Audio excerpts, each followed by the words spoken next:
ناصر جو 10ویں جماعت کا طالب علم تھا، اس نے اپنے استاد سے علامہ اقبال کا ایک شعر سنا اور وہ شعر سن کر کیا تبدیلی اس میں آئی، آئیے دیکھتے ہیں اس ویڈیو میں۔ Welcome to my YouTube channel SMS of Islam net 2 کے ناظرین، اگر آپ نے ہمارے چینل کو سبسکرائب نہیں کیا تو کر لیجئے تاکہ ہماری ہر نئی آنے والی ویڈیو آپ تک بآسانی پہنچ سکے۔ چلے آئیں کہانی کو شروع کرتے ہیں۔ ناصر 10ویں جماعت کا طالب علم تھا اور پڑھائی سمیت ہر کام میں سست تھا۔ ایک دن اسکول میں اردو کے استاد کا لیکچر سن رہا تھا۔ انہوں نے کہا، علامہ اقبال نے نئی نسل کو شاہین صفت کہا ہے، ان کے ہر شعر میں کوئی نہ کوئی پیغام چھپا ہوتا ہے۔ ایک شعر میں شاعر مشرق نے نوجوانوں سے خطاب کیا ہے، اس میں ایک ہی نصیحت پوشیدہ ہے، جوانوں کو میری آہ سحر دے، پھر ان شاہین بچوں کو بالوں پر دے۔ اس شعر میں علامہ اقبال اللہ تعالیٰ کے حضور دعا کر رہے ہیں کہ اے میرے اللہ، میری قوم کے سارے نوجوانوں کو میری صبح کے وقت کی وہی فریاد عطا کرنے کی توفیق دے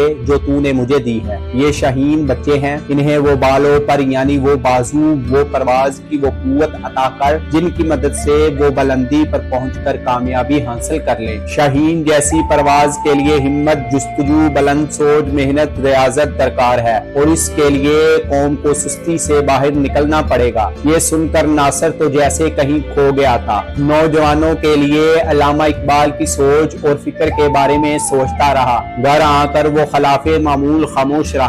دوپہر کا کھانا کھانے کے بعد وہ سو گیا۔ خواب میں اس کی ملاقات علامہ اقبال سے ہوئی۔ انہوں نے تھپکی دیتے ہوئے ناصر سے کہا، بیٹا میں تم سب کا اقبال ہوں، اٹھو اور ایک نئی صبح کا آغاز کرو۔ ناصر کی آنکھ کھلی تو اس نے ارادہ کیا کہ وہ اپنے آپ کو اقبال کے افکار کے مطابق ڈالنے کی کوشش کرے گا۔ ہر وقت سست اور لاابالی سا نظر آنے والا لڑکا چند ہی دنوں میں بدل چکا تھا۔ اب وہ صبح صبح اٹھتا، نماز فجر ادا کرتا، پھر صبح کی سیر کرتا اور پڑھائی پر بھی توجہ دیتا۔ اس کے اندر آنے والی اس تبدیلی پر لوگ حیران ہونے کے ساتھ خوش بھی تھے۔ ناصر کے امی اور ابو نے اس سے اس خوشگوار تبدیلی کا پوچھ ہی لیا، جس پر اس نے اقبال کے اشعار اور خواب میں آنے والے حضرت علامہ اقبال کے بارے میں بتایا۔ شاباش بیٹے شاباش، ناصر کے ابو نے خوش ہو کر کہا۔ پھر سب نے دیکھا کہ میٹرک کے امتحان قریب آتے ہی ناصر نے بھرپور محنت کی۔ اس کے تمام پرچے بہت اچھے ہوئے۔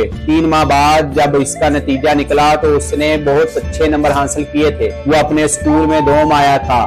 اس کے والدین، استاذہ اور بہن بھائی بہت خوش تھے۔ اس خوشی میں شام کو گھر پر ایک تقریب کا اہتمام کیا گیا تو اس کا چہرہ خوشی سے کھل اٹھا۔